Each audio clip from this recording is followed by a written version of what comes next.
चलो ठीक है, स्टार्ट करते हैं।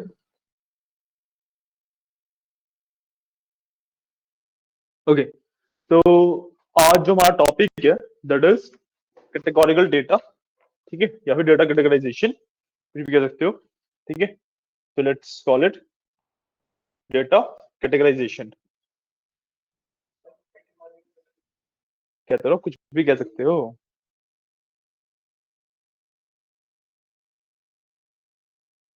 डेटा कैटेगराइजेशन या कैटेगोरिकल डेटा, कुछ भी कह सकते हो उस चीज को। ठीक है, अब द मेन पॉइंट इज, ठीक है, ओके। तो सबसे पहले आज हम टिप्स की जगह टाइटैनिक का डेटा सेट यूज करने वाले हैं। ठीक है, तो जैसे हम पेंगुइन्स एंड टिप्स यूज कर रहे थे, बस मैं टिप्स की जगह पे टाइटैनिक लिख के रन कर लूंगा। तो यहाँ पे मैं टिप्स की जगह पे सिंपली टाइटैनिक लिखूंगा and I will run this. ठीक है, इसके अंदर आपको पूरा आपका डेटा सेट मिल जाता है। Share this as well.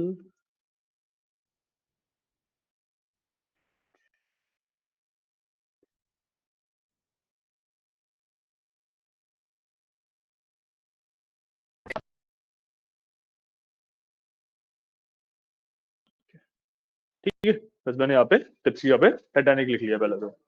ठीक है, हम इसकी यूज करने वाले हैं, इसकी बात करेंगे।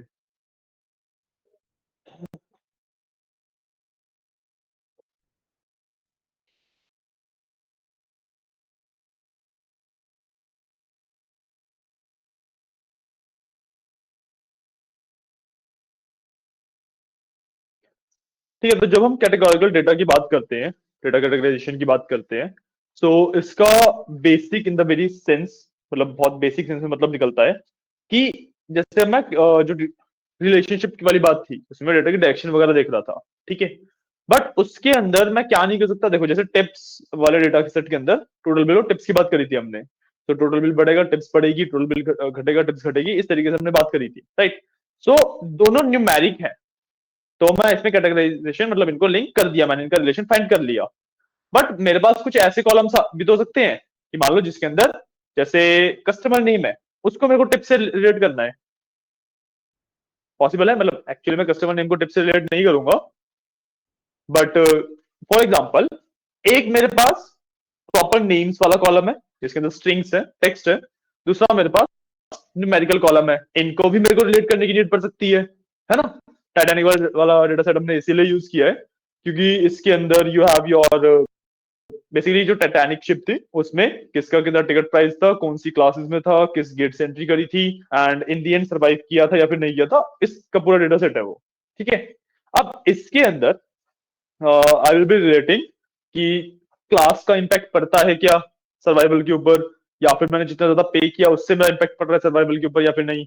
इन सब चीजों के ऊपर बात करेंगे, तो इसलिए मैंने टाइटैनिक वाला डेटा सेट यूज किया है। ठीक है, सो डेटा कैटेगराइजेशन का मतलब ही यही होता है कि जब मैं एक न्यूमेरिकल वेरिएबल को एक टेक्स्ट टेक्स्ट वाले वेरिएबल के साथ रिलेट करना चाह रहा हूं।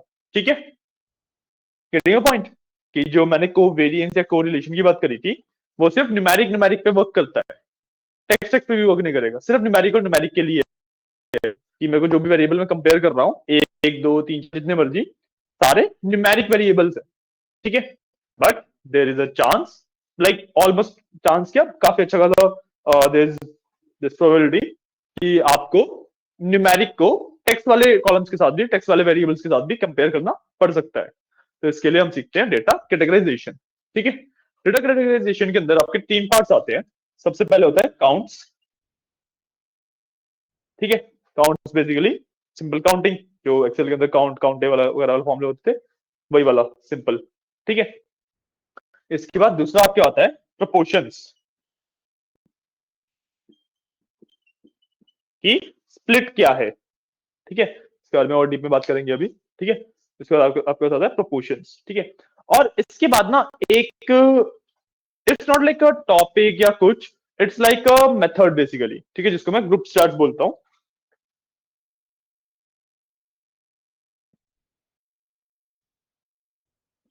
ठीक है, जिसको मैं ग्रुप स्टैट्स बोलता हूँ, ग्रुप स्टैटिस्टिक्स, कि एक ग्रुप के लिए मैं स्टैटिस्टिकल डेटा निकाल रहा हूँ बेसिकली। ठीक है, तो उसके कुछ मेथड्स होते हैं। इट्स नॉट लाइक कि इसका कोई पर्टिकुलर फॉर्मूला है या कुछ है, ऐसा कुछ नहीं है। इनमें से किसी का भी वैसे तो कोई फॉर्मूला वगैरह कुछ नहीं होता, ठीक है। कंसेप्चुअल है, ऑल्दो आप कोड के थ्रू कर सकते हो उस चीज को, ठीक है, but it is more conceptual. जैसे स्क्यूनेस या कर्टोसिस वगैरह जब हमने देखा था, तो dot skew dot kurt proper functions थे। इस केस में ऐसे फंक्शंस नहीं होते, हमें we have to write the raw code, ठीक है। जो भी हमें कैलकुलेशन करनी है, कुछ भी करना है, उसका हमें रो कोड लिखना पड़ता है, मतलब प्रॉपर लाइंस हम खुद स्पेसिफाई करते हैं, ठीक है। इसके अंदर जो कैलकुलेशन सबसे ज्यादा यूज की जाती है, दो are your mean, median, count and standard deviation, ठीक है। ये पूरा इन चार कैलकुलेशन के बेसिस पे वर्क करता है, ठीक है।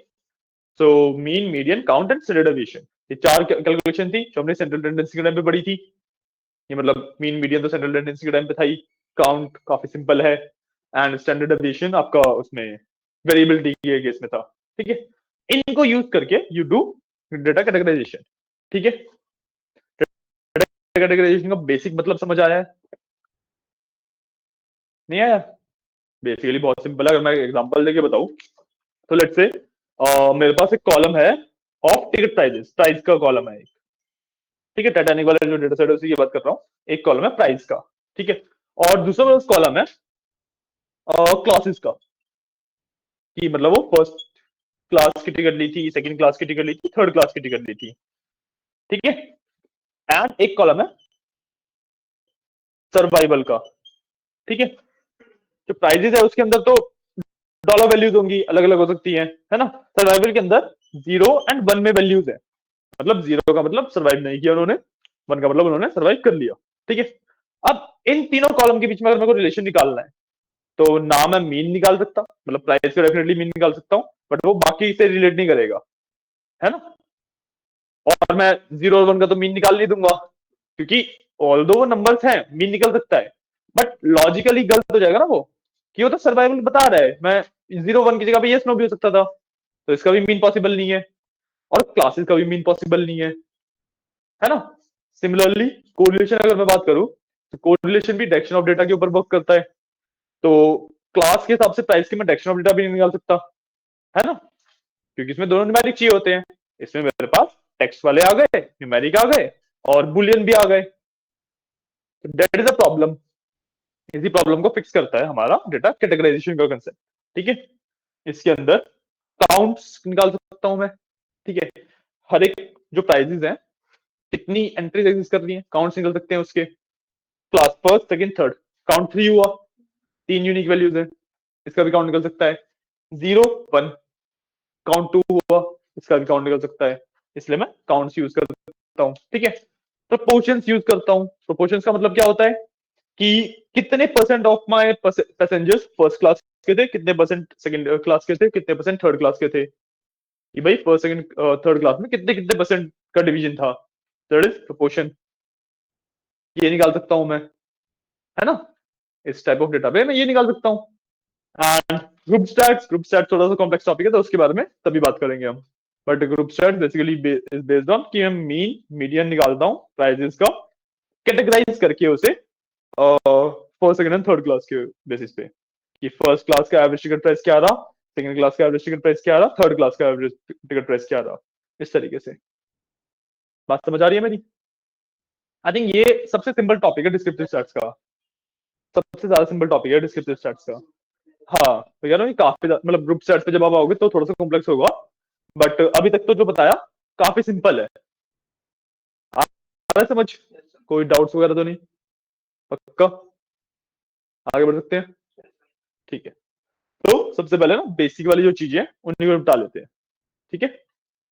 इसमें ग्रुप चैट जब मैं आऊंगा उस पे, तो उसे कोड के थ्रू समझाना is more better than black board पे कुछ भी ड्रॉ करके दिखाना, ठीक है। तो मैं उसकी तभी बात करूंगा, ठीक है। एंड इसी तरीके से हमारा इस हफ्ते हमारा डिस्क्रिप्ट जहाँ तक है खत्म हो जाएगा, ठीक है ना। मैंने पहले बताया 8 क्लासेस हुई हैं, 8 क्लासेस का डिस्क्रिप्ट सेट्स, वही 9 क्लासेस होंगी, एक क्लास एक्स्ट्रा लगी है हमें, ठीक है। और वो भी इसलिए क्योंकि आप लोग आए नहीं थे। चलो ठीक है, तो मैंने यहाँ पे सिंपली अपना टाइटैनिक लिख के रन कर लिया, तो मेरे पास यहाँ पे टाइटैनिक का डेटा सेट आ गया। अब इसके अंदर एक बार थोड़ा सा आइडिया ले लेता हूँ अपने डेटा सेट का। इसके अंदर सबसे पहला कॉलम है मेरे पास सर्वाइव्ड का, जिसके अंदर 0 और 1 की वैल्यू है, तो रो नंबर हुआ ये 0 1 की वैल्यू है।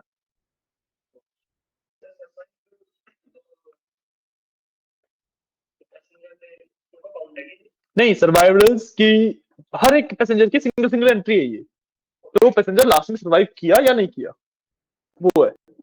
मतलब 100 पैसेंजर गए तो हर एक का बता रखा है ये वाला करवाई, ये वाला सर्वाइव किया, ये वाला नहीं किया।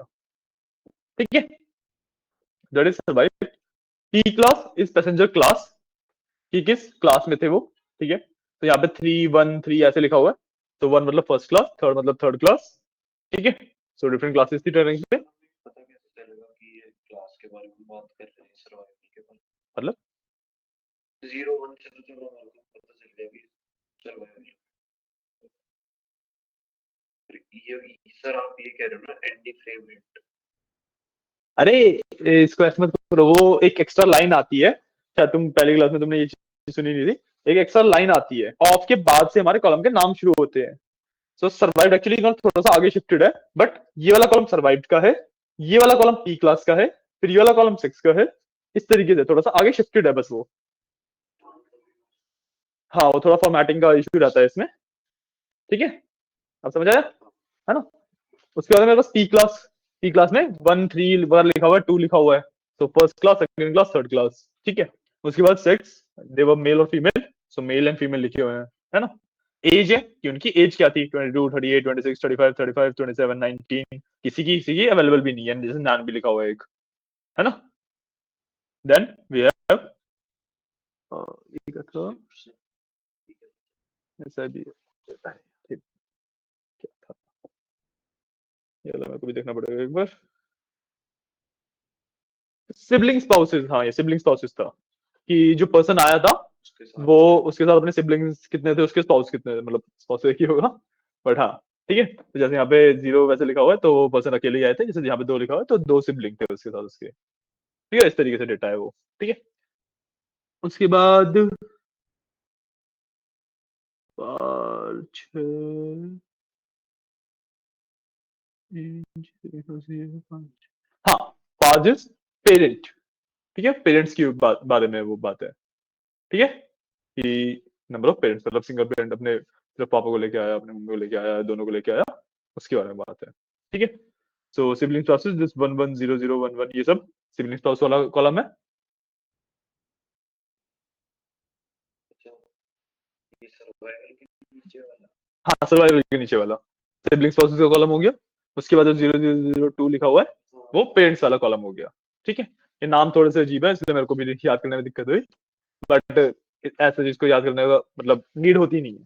ठीक है, उसके बाद अगला कॉलम है मेरा फेयर का, मतलब उसने प्राइस कितना पे किया टिकट्स के लिए। ठीक है, तो दिस इज डॉलर वैल्यू, $7 $71 $7 $53, इस तरीके से। ठीक है, तो अगर आप देखो कि जो थर्ड क्लास में थे उनका प्राइस काफी कम है, जो फर्स्ट क्लास में थे उनके प्राइस काफी ज्यादा है। इम्बाउंड क्या है ये? एम्बार्क उन्होंने किस गेट नंबर से एम्बार्क किया है, मतलब गेट कोड से। सो SC SS SC Q ये गेट्स हैं, किस गेट नंबर से गए वो। ठीक है, एंड यहाँ पे जो लास्ट में क्लास है वो बस उसका प्रॉपर वो नाम में लिखा हुआ है, जो आप सबसे आगे से कंपेयर करोगे तो 3 लिखा हुआ है, वहीं पे वो थर्ड क्लास है, फर्स्ट में फर्स्ट क्लास है, उस तरीके से बस नेम्स लिखे हुए हैं, नंबर की जगह पे नेम्स है। ठीक है,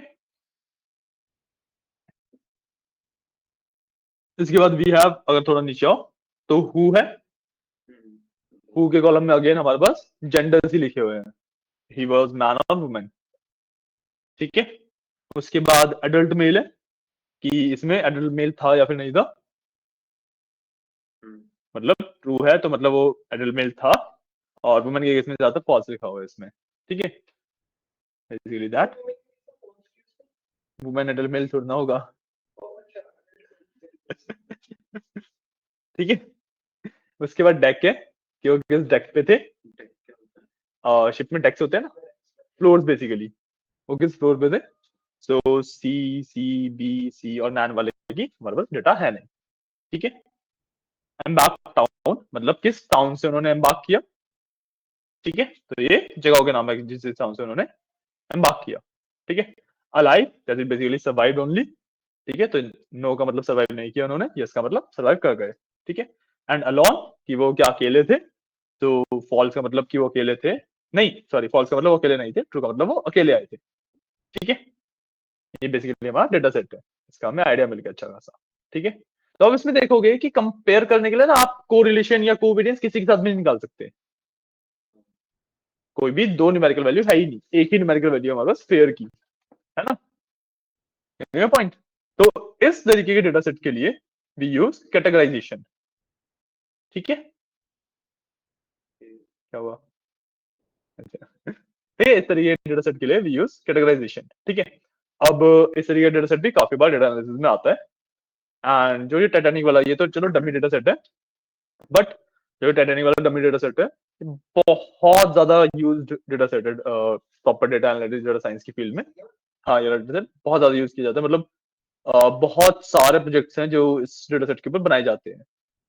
ठीक है, मतलब आई वुड से दिन के 3-4 प्रोजेक्ट इसके ऊपर निकलते हैं आराम से। ठीक है, काफी ज्यादा फेमस डेटा सेट है ये। आप टाइटैनिक डेटा सेट करके गूगल भी सर्च करोगे, हजारों लिंक मिल जाएंगे आपको इसके लिए। ठीक है, तो ये वाला डेटा सेट है जिसको हम यूज करने वाले हैं। ठीक है, इसका ओवरव्यू मिला हमें, है ना। अब हम सबसे नीचे आ जाएंगे, एक कोड की नई बॉक्स कोड, नया कोड बॉक्स ऐड कर लेंगे बेसिकली। ठीक है, जेब में से हाथ निकाल लो, कर लो। ठीक है, हमने एक नया कोड बॉक्स ऐड कर लिया। अब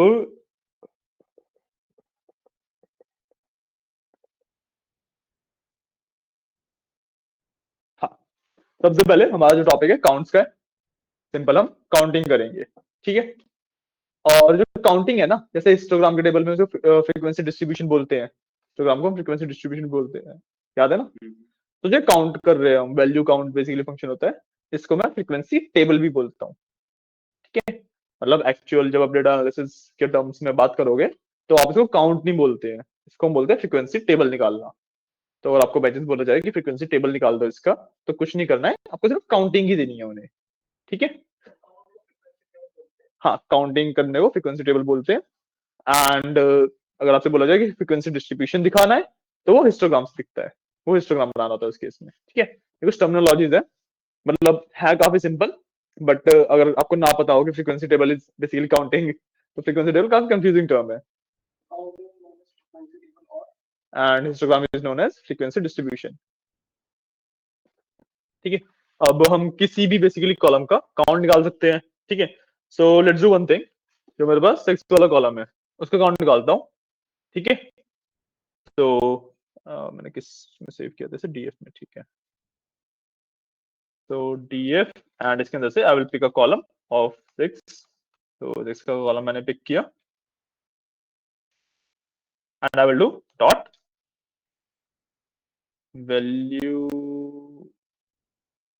अंडरस्कोर काउंट्स। ठीक है, वैल्यू काउंट्स, बस रन करेंगे, बता दिया कि मेल इतने हैं, फीमेल इतने हैं। This is a frequency table basically. हर चीज में काउंट ऐसे ही होगा। हाँ, सबको कॉलम का नाम डालना है, काउंट कर देना है। हाँ, कि इतने मेल थे, इतने फीमेल थे।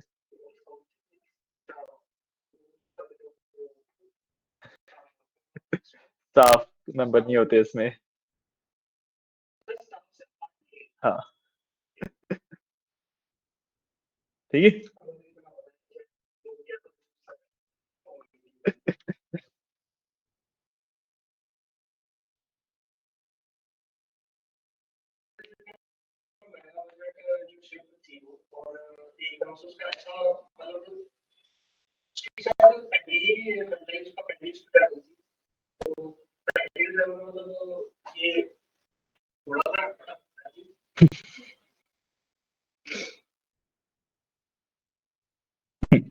ठीक है, मैं समझ आया। ऐसे ही अगर आपको मल्टीपल कॉलम्स का काउंट निकालना है, तो यू कैन डू के साथ, जैसे मैं यहाँ पे ये लगाऊंगा, लास्ट में भी एक और ये लगा के आई विल डू, जैसे मेरे को इसके साथ सर्वाइव्ड का भी निकालना है, लेट्स से। ठीक है, तो सर्वाइव्ड ही नाम था ना उसका, हाँ, सर्वाइव्ड नाम था। मैं लाइव का भी निकाल सकता हूँ, लाइव भी सेम ही चीज बता रहा है। रन दिस,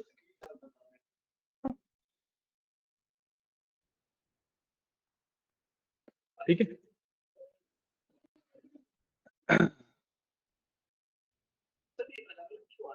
क्योंकि दो कैटेगरी कर दी ना, दो कैटेगरी ले ली ना हमने दो कैटेगरी करी तो चार कॉम्बिनेशन बनते हैं, है ना। कि मेल जो सरवाइव नहीं करे उनका नंबर था 468, फीमेल जो सरवाइव करी उनका नंबर था 233, मेल जो सरवाइव करे उनका नंबर था 109 एंड फीमेल जो सरवाइव नहीं करी उनका नंबर था 81। ठीक है, इस तरीके से कैटेगराइजेशन होती है ये, इसी को फ्रीक्वेंसी टेबल बोलते हो। आपको कितने मर्जी उस पर निकाल सकते हो, बट रिमेंबर कि आप जितने ज्यादा नंबर ऑफ कॉलम्स बढ़ाओगे उतना ज्यादा आपका टेबल कॉम्प्लेक्स होता जाएगा टू रीड। इतना एक ही लाइन है।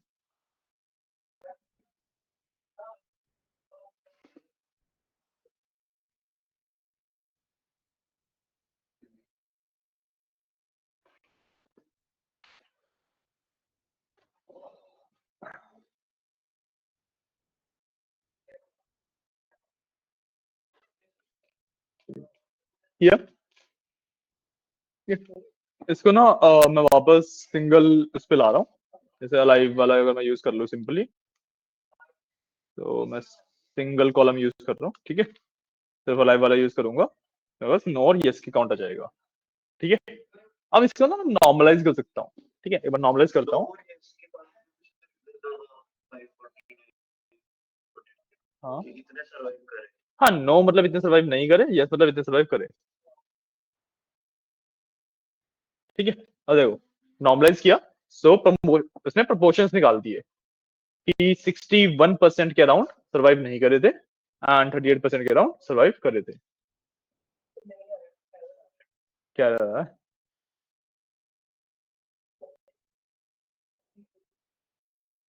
ठीक है, तो बेसिकली आप जब नॉर्मलाइज इक्वल टू ट्रू कर देते हो वैल्यू काउंट के अंदर ही, तो वो प्रोपोर्शंस दे देता है। तो मतलब फॉल्स तो बाय डिफॉल्ट फॉल्स होता ही है, अगर आप कुछ नहीं लिख रहे हो तो उसकी वैल्यू फॉल्स ही रहती है।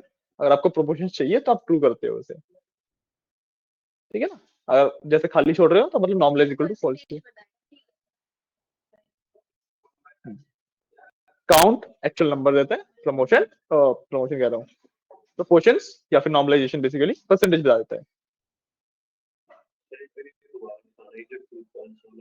ट्रू फॉल्स वाला। नमस्ते नमस्ते, बैठो। आज तो बहुत ही लेट हो गए तुम लोग, बारिश आ रही है। हाँ, क्या दोबारा बताओ।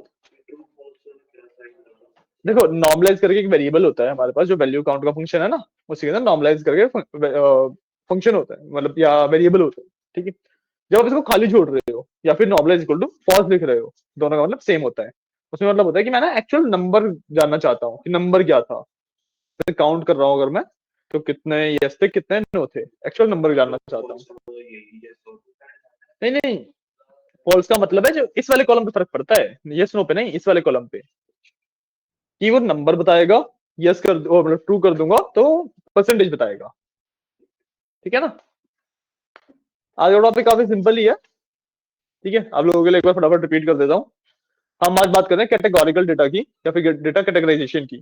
ठीक है, जो हमने कल बात करी थी वेरिएबल रिलेशनशिप की, तो हमने क्या बात करी थी, टिप्स वाले डेटा सेट पे हम थे।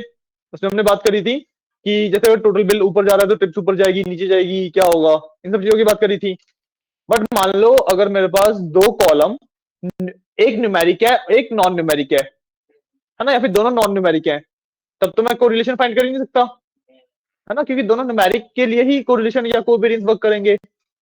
सो ऐसे कॉलम्स, ऐसा जब मेरे को कंपैरिजन करना होता है जिसके अंदर मैं एक नॉन न्यूमेरिक एक न्यूमेरिक या फिर दोनों नॉन न्यूमेरिक को यूज कर रहा हूं, तो मैं यूज करता हूँ कंसेप्ट ऑफ डेटा कैटेगराइजेशन।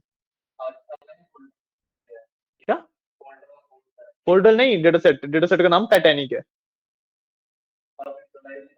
ये तो कॉलम का नाम निकाला है ना। नहीं, टिप्स पे नहीं काम कर रहे, टाइटैनिक पे काम कर रहे हैं आज। TITANIC, अभी वेरीफाई कर लो। हाँ, यही है।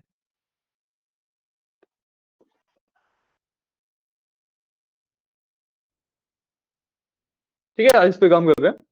और आज हम जो बात कर रहे हैं वो बात कर रहे हैं जब मेरे को दो नॉन न्यूमेरिक या फिर एक न्यूमेरिक एक नॉन न्यूमेरिक को कंपेयर करना होता है। ठीक है, अब जो मैं कंपैरिजन करता हूं ये तीन फैक्टर्स के ऊपर करता हूं, counts, proportions and group stats. ठीक है, सो ग्रुप सेट तो मैंने अब तक बताया ही नहीं है, वो मैं अभी आगे बताऊंगा। बट काउंटर प्रोपोर्शन काफी सिंपल होता है। काउंटर्स कि आप किसी एक पर्टिकुलर चीज को काउंट कर रहे हो। जैसे जेंडर के ऊपर अगर मान लो कोई कॉलम है, तो यू आर कैलकुलेटिंग कि कितने टोटल मेल्स थे, कितने टोटल फीमेल्स थी। सिंपल काउंट फंक्शन है ना। और जब प्रोपोर्शंस की बात कर रहा हूं, सो प्रोपोर्शंस में ये बता रहा हूं कि इतने परसेंट मेल थे, इतने परसेंट फीमेल थे। ठीक है, अभी तक हमने इन दो चीजों की ही बात करी है सिर्फ। सर ये क्या है हाँ वही बता रहा हूँ कि इन, पहले मैं सुन लो, इन दो चीजों की बात करी है, काउंट्स की और प्रोपोर्शंस की। ठीक है, तो काउंट्स तो बेसिकली सिंपली समझ आया। यहाँ पे एक अलाइव करके कॉलम है जिसके अंदर ये बताया हुआ है कि ये पर्सन बच गया टाइटैनिक के क्रैश के बाद या फिर नहीं बच पाया। ठीक है, इस पे जब मैंने वैल्यू काउंट का फंक्शन लगाया, तो ये मेरे को काउंट बता देता है कि नो, कि इतने लोग सरवाइव नहीं करे, इतने लोग सरवाइव करे। तो 749 लोग सरवाइव नहीं करे थे एंड 342 लोग सरवाइव कर गए थे। ठीक है, ये वैल्यू काउंट का फंक्शन मेरे को सिंपली इसने काउंट बता दिया कि किसी भी कॉलम के अंदर इतने नो है, इतने यस है।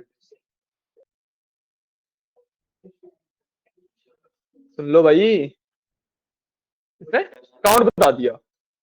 ठीक है, ये सिंपल सा कंसेप्ट कि एक कॉलम के अंदर नो और यस लिखे हुए हैं बहुत सारे, तो कितने नो लिखे हैं, कितने यस लिखे हैं, वो बता दिया इसने। अगर मैं इसको लॉजिकली समझू तो मतलब नो का मतलब है जो सरवाइव नहीं करे। तो 549 ऐसे लोग थे जो कि जिंदा नहीं बच पाए एंड 342 ऐसे लोग थे जो कि जिंदा बच गए। ये होता है सिंपली काउंट, है ना। एक्सेल में भी करते हो, याद होगा, है ना।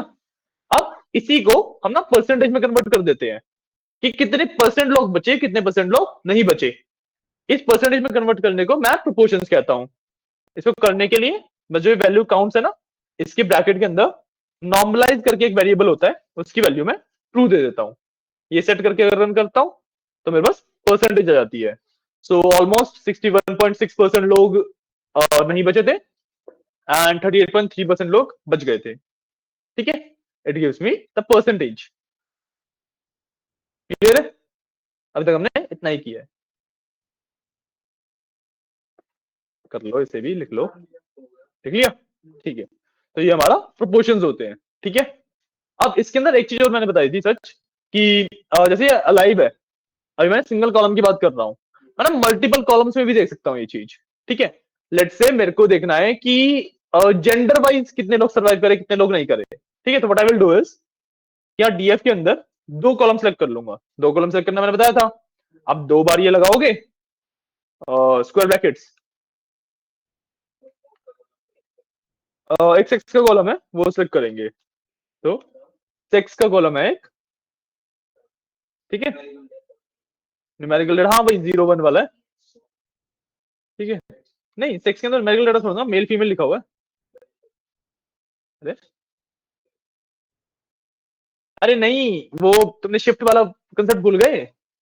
डेटा शिफ्टेड होता है ये, कॉलम के नाम एक्चुअली नाम नहीं है ये, कंसेप्ट भूल गए ये। देखो जो ये लाइन होती है ना, ये बेसिकली डेटा फ्रेम के बारे में जो डिस्क्रिप्शन देती है, उसकी वजह से सारे कॉलम के नाम थोड़े आगे खिसक जाते हैं। तो सर्वाइव वाला कॉलम ये नहीं है, ये है पी क्लास, ये है सेक्स, ये है। पहले पहले काउंट कर लो कि फर्स्ट फर्स्ट, सेकंड सेकंड, सबसे आगे रो आईडी होती है, इसको छोड़ के इससे तुम फर्स्ट कॉलम से काउंट कर सकते हो।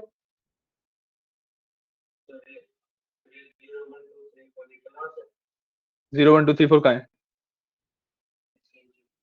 ये, किस लाइन में की बात कर रहे हो तुम।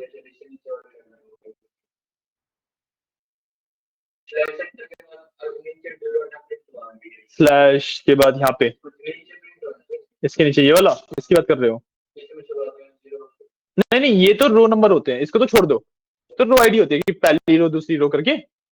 नीचे वाले में वो जो कॉलम नेम है वो एकदम सही आ रखे हैं, जो हु एडल्ट मेल वगैरह एकदम सही आ रहे हैं। ऊपर वाले में ये इशू होता है।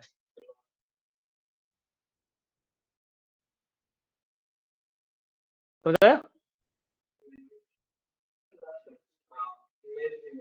मेल फीमेल है ना। हाँ, तो उसी के बेसिस पे मैंने यहाँ पे सेक्स एंड अलाइव दोनों कॉलम सेलेक्ट किए।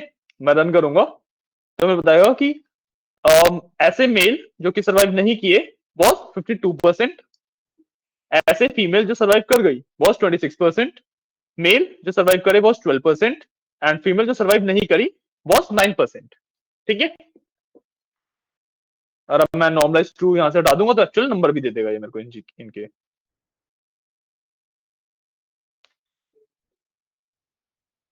ठीक है, इनके नंबर भी दे देगा मेरे को ऐसे। क्लियर है?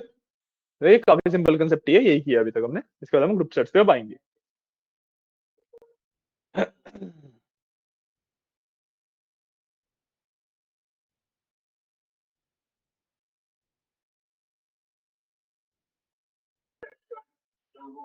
क्या मतलब तुम पहले बाद में जैसे मर्जी कर लो, कोई इशू नहीं है उसमें। क्या प्रॉब्लम आ रही है? नहीं नहीं, परसेंटेज में नहीं चाहिए तो नॉर्मलाइज इक्वल टू ट्रू हटा दो, और तुम लाइव वाला पहले भी लिख सकते हो, उसमें कोई इशू नहीं होगा। करके देख लेता हूँ। क्या नहीं आ रहा? करके देख लेते हैं।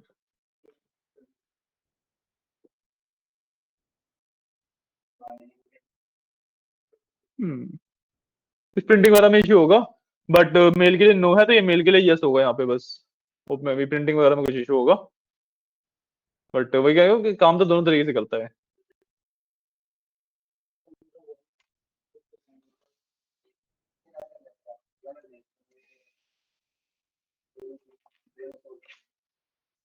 ठीक है, अब चलते हैं ग्रुप चैट्स के ऊपर। ठीक है, ग्रुप चैट्स का मतलब होता है कि जैसे एसक्यूएल में तो आपको वो याद है, ग्रुप बाय क्लॉज होता है एक।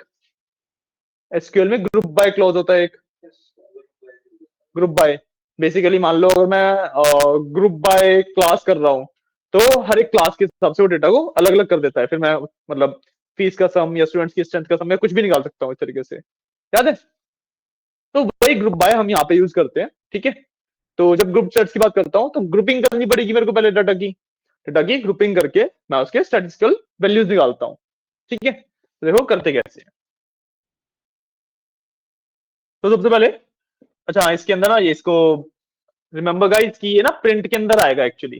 ठीक है, जो गूगल कोलैब होता है उसके ऊपर आप बिना प्रिंट के भी लिखोगे तो चल जाती हैं चीजें, बट अगर आप VS कोड वगैरह पे करने लगोगे ना तो प्रिंट के अंदर लिखना पड़ेगा इसको। ठीक है, ये चीज याद रखना। नहीं नहीं, ये नहीं लेगा, ये तो सिंपल है। जो हम आगे ML DL वगैरह पे जाएंगे ना, वो वाली पार्ट्स, तो इसलिए मैं पहले ही कोलैब पे शिफ्ट कर गया हूँ। ये तो आराम से चल जाएगा, इसमें इतना कुछ इशू नहीं है। हाँ, VS कोड पे जब आप करोगे तो इसको प्रिंट के अंदर लिखना पड़ेगा, ऐसे नहीं चलेगा। ठीक है, हाँ, तो अब मैं ग्रुपिंग करूंगा। ठीक है, सो ग्रुपिंग कैसे करते हैं? मैंने DF के अंदर अपना डेटा फ्रेम रखा हुआ है, मतलब इस वाले में ये पूरी लाइन प्रिंट के अंदर आएगी और फिर ब्रैकेट क्लोज। हाँ, ठीक है, जो ग्रुपिंग करते हैं वो करता हूँ मैं DF डॉट ग्रुप बाय से। ठीक है, DF डॉट ग्रुप बाय। अब मेरे को बताना है कि मेरे को किस चीज के बेसिस पे ग्रुपिंग करनी है। तो let's say I want to group it on the basis of gender, तो सेक्स लिख देता हूँ। ठीक है, ठीक है, ग्रुपिंग कर दी मैंने जेंडर के बेसिस पे। अब इसमें मेरे को बताना है कि मेरे को कैलकुलेट किस चीज को करना है। ग्रुपिंग तो कर दी, कैलकुलेशन करूंगा अब मैं कुछ। ग्रुप सेट का मतलब है मैं स्टैटिस्टिकल वैल्यू निकालूंगा। स्टैटिस्टिकल वैल्यू किस चीज की निकालनी है? ठीक है, statistical value mean median mode है, जो कि न्यूमेरिक डेटा की निकल सकती है। न्यूमेरिक डेटा हमारे पास एक ही है, वो है फेयर, जो टिकट का प्राइस है, तो मैं वही वाला कॉलम ले लूंगा। अब कॉलम सेट करने के लिए आई यूज स्क्वायर ब्रैकेट, तो इसमें लिखूंगा फेयर।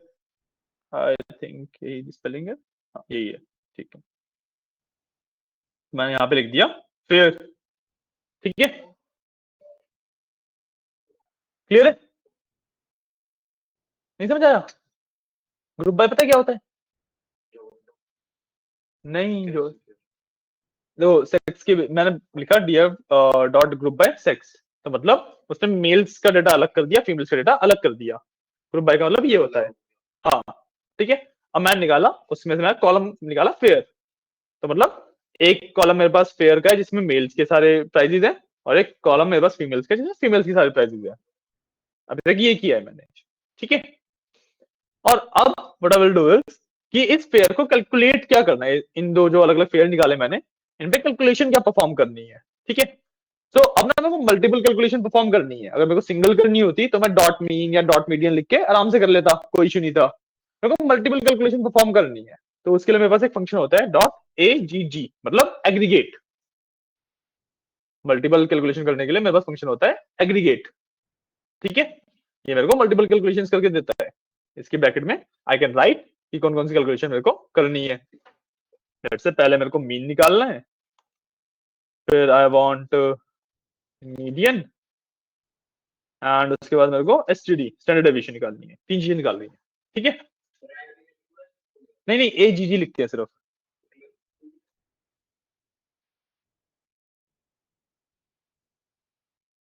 मैंने कहीं पे इशू किया,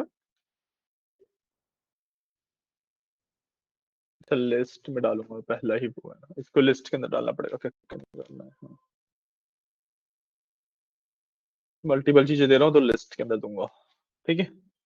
उसने सब मीन निकाल के दिया था इसलिए, हाँ ठीक है। अब उसने मेल फीमेल के हिसाब से मीन मीडियन और स्टैंडर्ड डेविएशन तीनों निकाल के देती है, देख रहे हो। तो अब समझ आ रहा है कि मैं दो नॉन न्यूमेरिक या एक न्यूमेरिक एक नॉन न्यूमेरिक डेटा को कैसे कंपेयर करता हूं, आ रहा है समझ, करेगा पॉइंट। ऊपर जो हमने ये वाला किया था वैल्यू काउंट वाला, ये दोनों मेरे नॉन न्यूमेरिक थे। मेरा सेक्स भी नॉन न्यूमेरिक था एंड अलाइव भी नॉन न्यूमेरिक था, है ना। जो मैंने नीचे किया इसमें मेरा फेयर नॉन न्यूमेरिक था, बट मेरा जो सेक्स है, सॉरी मेरा फेयर न्यूमेरिक था और जो सेक्स है वो नॉन न्यूमेरिक था। इन दोनों को मैं इस तरीके से कंपेयर करता हूँ। आपने कहीं ना कहीं पे कुछ ना कुछ इशू किया होगा,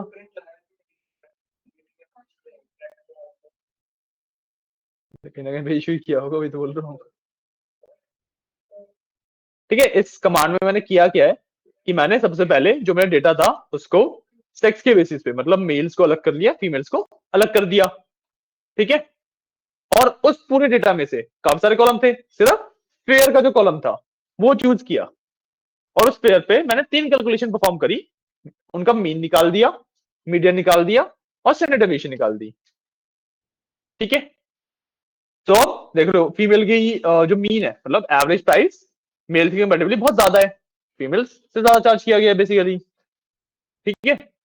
उनका अगर मैं मिडिल प्राइस देखूं तो मेल्स 10.5 है एंड फीमेल्स का 23 है। इससे मेरे को अगेन वही पता लगता है कि फीमेल्स को बहुत ज्यादा चार्ज किया गया है। बट मैं सिंपली ये नहीं बोल सकता कि फीमेल से बहुत ज्यादा चार्ज किया गया है, क्यों, क्लासेस का भी फर्क पड़ता है इस पे। मान लो ज्यादातर फीमेल्स ने अगर फर्स्ट क्लास प्रेफर करी है तो उनकी टिकट प्राइस वैसे ही बढ़ जाएगा, है ना। तो ये सिर्फ कंपेयर करने के लिए आइडिया दिया है मैंने कि कंपेयर कैसे किया जाता है, पॉइंट समझ आई, ठीक है। सिंपल है, ये हमारा ना सबसे सिंपल टॉपिक है पूरे डिस्क्रिप्टिव स्टैट्स का, ठीक है। अब हाँ ठीक है, तो जो मैंने बोला कि पूरी स्टोरी नहीं बता रहा ये कि भाई क्लासेस के हिसाब से तो फर्क पड़ जाएगा कि भाई अगर मेल्स ने ली ही ज्यादा थर्ड क्लास है, फीमेल्स ने ली ही ज्यादा फर्स्ट क्लास है, तो उनका टिकट प्राइस ऑब्वियसली बढ़ जाएगा। तो आई कैन नॉट से कि फीमेल से ज्यादा चार्ज किया गया है ना।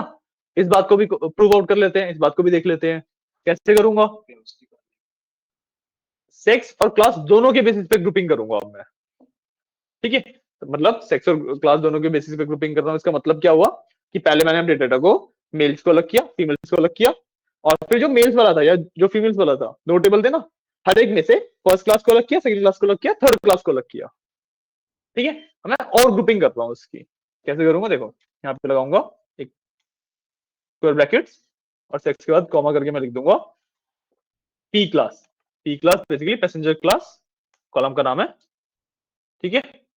इसको लिख के मैं जब रन करता हूं तो देखो फीमेल के लिए क्लास 1 2 3, मेल के लिए क्लास 1 2 3, ठीक है।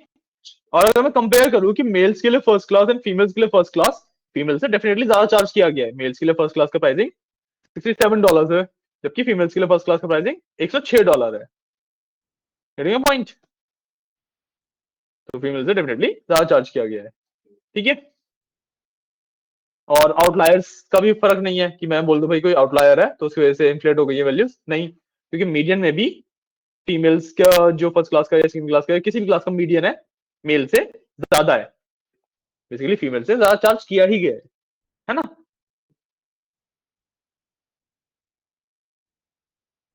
क्लियर है? इस तरीके से मैं नॉन न्यूमेरिक और न्यूमेरिक डेटा को भी कंपेयर कर सकता हूँ, ठीक है। अपने डेटा को डिस्क्राइब भी कर रहा हूँ, एनालिसिस हो पा रहा है, ठीक है। And you are getting my point कि जो मैं चीजें कर रहा हूँ उसको उससे मेरे को डेटा एनालाइज कैसे कर रहा हूँ मैं, क्योंकि मैं साथ साथ डेटा को एनालाइज भी करता चल रहा हूँ ना, तो डेटा को एनालिसिस कैसे कर रहा हूँ, समझ रहे हो? तो जो मैंने ये वैल्यूज बताई कि मतलब चीजें बताई जैसे फीमेल से ज्यादा चार्ज किया गया है, क्लासेस का फर्क नहीं पड़ रहा है इस चीज पे, एक्चुअली फीमेल से ज्यादा चार्ज किया गया है, तो these are all the insights, ठीक है। एंड रिमेंबर कि जब हम डिस्क्रिप्टिव सेट्स कंप्लीट कर लेंगे आप सबको एक प्रोजेक्ट दिया जाएगा, ठीक है। इन दोनों में से कोई भी डेटा सेट चूज करके आपको 60 से 8 ऐसे ही पॉइंट्स निकाल के लाने हैं, ठीक है। और निकाल के लाने का मतलब ये नहीं है कि घर जाओ आराम से निकाल के लाओ, हाँ बैठ के करोगे निकाल के बताओगे साथ ही, ठीक है। तो एक बार ये वाला कोड लिख लो फिर हम आगे बढ़ते हैं।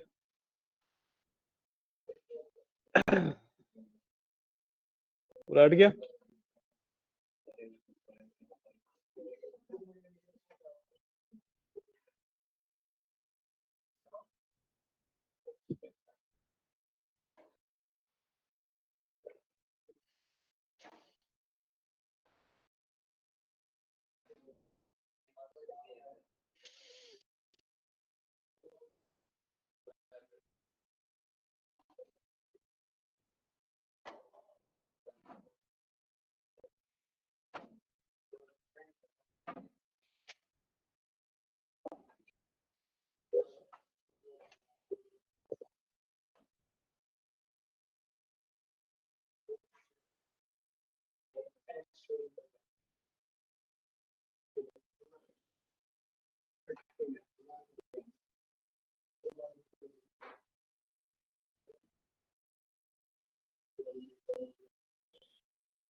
डन, ठीक है।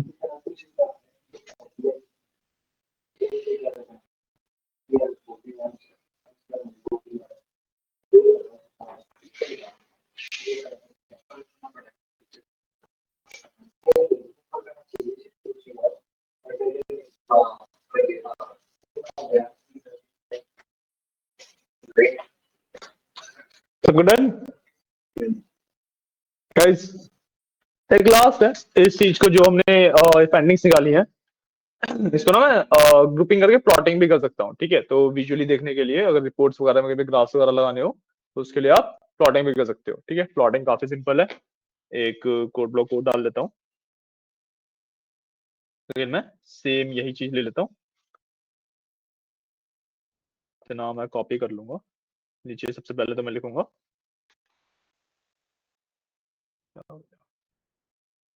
कहाँ पे चेंजेस कर दिए, कहीं पे भी नहीं करे, ठीक है। Import matplotlib dot pyplot as plt, तो मैंने ये कॉपी किया, ठीक है। और इसमें ना सिर्फ एक ही लूंगा मैं, so let's say class wise pair देख लेते हैं, ठीक है।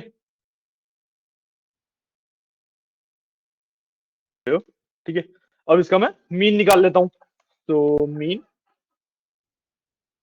डॉट प्लॉट बार नहीं, आई विल डू बॉक्स प्लॉटिंग, ठीक है।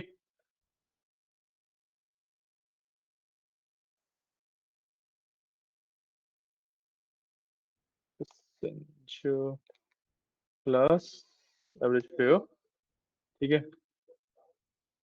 पेयर डॉट शो, ठीक है। ये मैंने इसकी प्लॉटिंग कर ली। मैंने कुछ तो गड़बड़ करी है।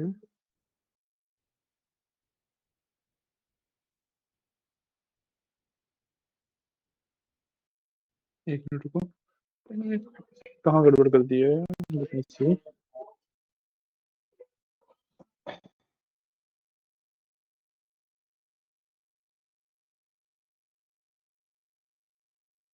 बॉक्स प्लॉट करो, बॉक्स प्लॉट तो लेबलिंग ही इनफ नहीं है ना, बॉक्स नहीं बाहर ही करेंगे इससे।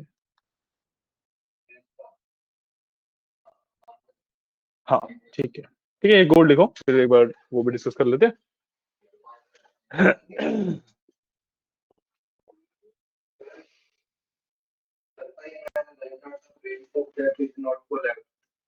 क्या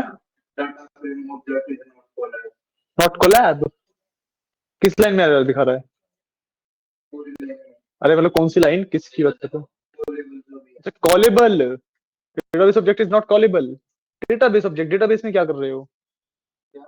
डेटाबेस में क्या कर रहे हो? डेटा फ्रेम तुमने कॉलम का नाम गलत लिखा है जहां तक मेरे को लग रहा है। दिखाओ।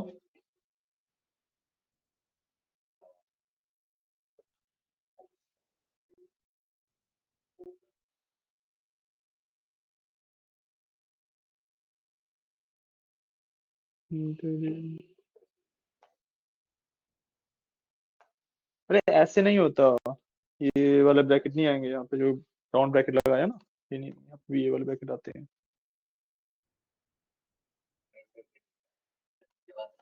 अभी भी राउंड ब्रैकेट आएंगे। आ गया ना?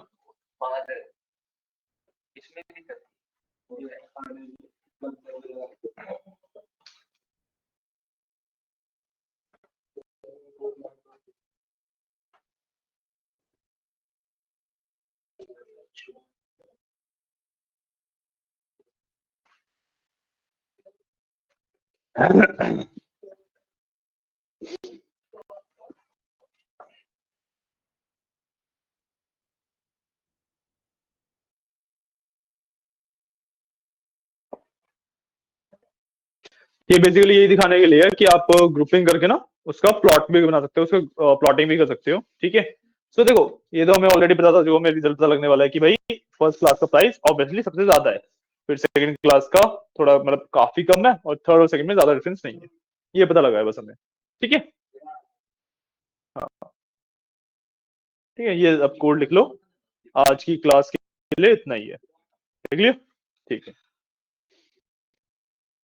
तो आज की क्लास के लिए इतना ही है, हमने ग्रुप चैट भी इतना ही होता है।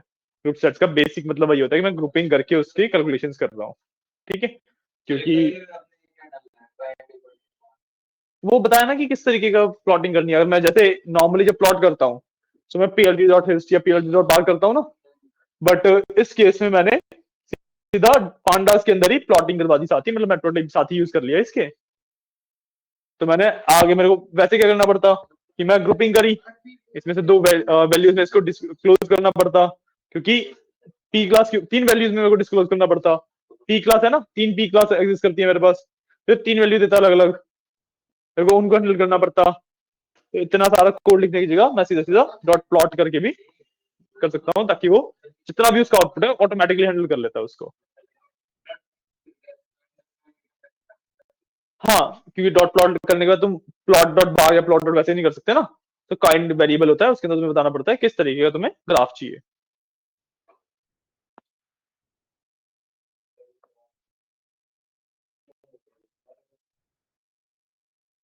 लाइन बार, बॉक्स, हिस्ट, कुछ भी लिख सकते हो, समझ गया ना? नहीं, मैंने प्लॉट ही मीन को किया है। मैंने एक क्लास लिया, ठीक है, जैसे मैंने क्या किया, एक क्लास वाइज फेयर निकाल लिया सबके पहले, ठीक है, कि फर्स्ट क्लास के ये सारे फेयर्स हैं, सेकंड क्लास के ये हैं, थर्ड क्लास के ये हैं। मैंने फर्स्ट क्लास के फेयर का मीन निकाल दिया, सेकंड क्लास के फेयर्स का मीन निकाल दिया, थर्ड क्लास के फेयर का मीन निकाल दिया, मीन को शो कर दिया। तो बेसिकली जो 85 समथिंग मान लो, जो भी है ये है, ये मीन है, एक्चुअल प्राइस नहीं है ये मीन है, एवरेज प्राइस है।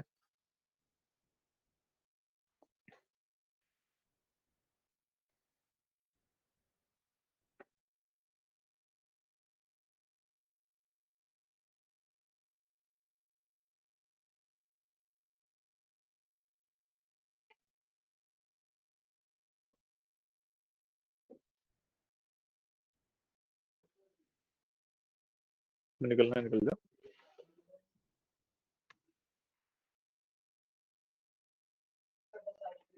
हाँ आज के लिए इतना ही, ये आपका डेटा कैटेगराइजेशन में इतना ही होता है। काफी सिंपल थी आज की क्लास तो, है ना। Bye bye. आज की क्लास तो काफी सिंपल थी, समझ आ गई ना कुछ? बढ़िया, ये आज काफी सिंपल टॉपिक्स थे। अच्छा हाँ, कल के लिए हमारे पास मुश्किल टॉपिक है, ठीक है। कल हम पढ़ेंगे आउटलायर्स के बारे में।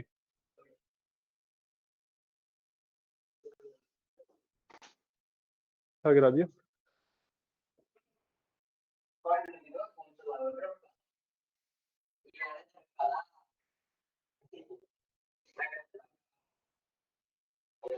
ओ, कोड लिख लिया सबने? गाइस, कोड लिख लिया? एक बार लिख लो, फिर मेरे को लाइक क्लास एंड करनी है, तो फटाफट कोड लिख लो। निकला नहीं? कहीं पे कुछ इश्यू होगा? पूरा परफेक्ट होगा ही नहीं।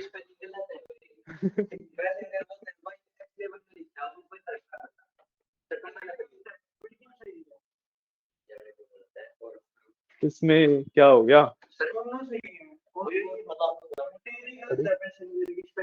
ये दिखाओ क्या इशू है। ठीक है,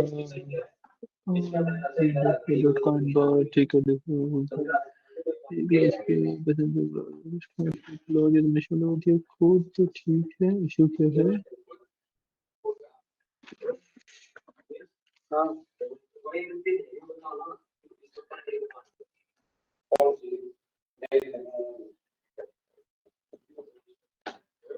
पी, अरे पी क्लास की स्पेलिंग गलत है तुम्हारी।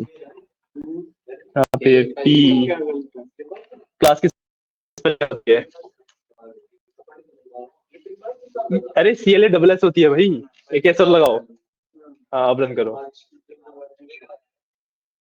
हेलो, ये डिस्क्रिप्टिव सेट्स मतलब पाइथन टॉपिक खत्म होने के बाद जो डेटा साइंस वाला पार्ट आता है ना, उसमें मतलब यूज पाइथन ही होती है। हाँ पाइथन ही यूज होती है।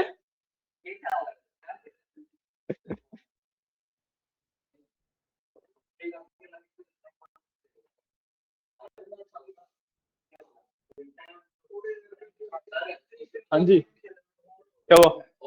अरे क्या हुआ?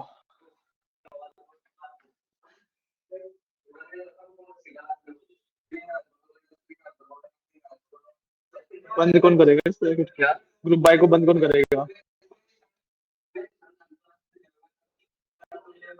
और एग्रीगेट को शुरू कौन करेगा?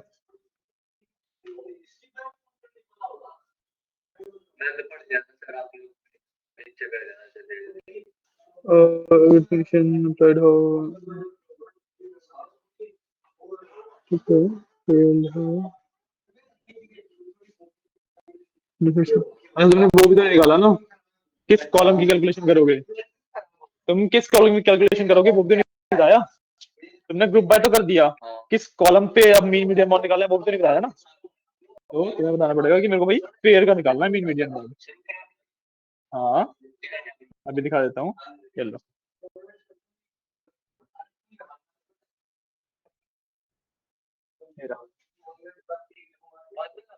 क्या? नहीं, लिखा ही ऐसे था, बिना इसके चलेगा ही नहीं।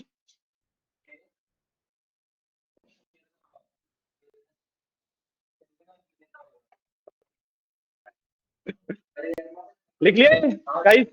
डन, चलो ठीक है, तो आज के लिए इतना ही। कल हम एसक्यूएल की तो हो ही नहीं रही, तो एसक्यूएल खत्म हो गया, उनका पावर भी चल रहा है।